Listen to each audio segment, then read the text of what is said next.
Next point trust deeds.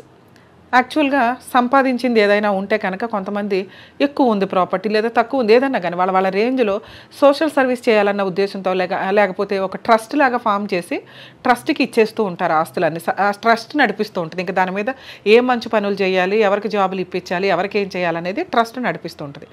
ట్రస్ట్కి రాసేసి ఇచ్చిన properties మీద స్త్రీకి ఆస్తిలో వాటా ఉండదు.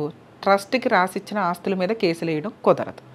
సో ఈ పాయింట్స్ మీద అంటే 2005కి ముందు రిజిస్ట్రేషన్ పంపకాలు అయిపోయిన ఆస్తుల మీద ఉండదు, సెల్ఫ్ ఎక్వైర్డ్ ప్రాపర్టీల మీద ఉండదు, ట్రస్ట్ అయిపోయిన ప్రాపర్టీల మీద ఉండదు, గిఫ్ట్ డీడు వీలునామాలు అయిపోయిన ప్రాపర్టీస్ మీద ఆస్తిలో వాటా కోసం ఆడపిల్లలు కేసు వేసుకోవడం కుదరదు.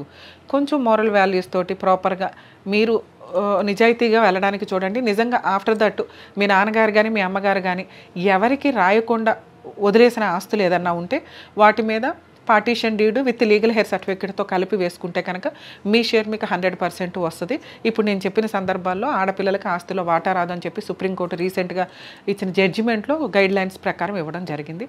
సో ఈ వీడియో ద్వారా మీరు ఫాల్స్ కేసులు వేసుకోకుండా అనవసరమైన రక్త సంబంధాలను కోర్టుల చుట్టూ తిప్పకుండా పర్ఫెక్ట్ న్యాయం కోసం వెళితే బాగుంటుంది అనేది నా ఉద్దేశం.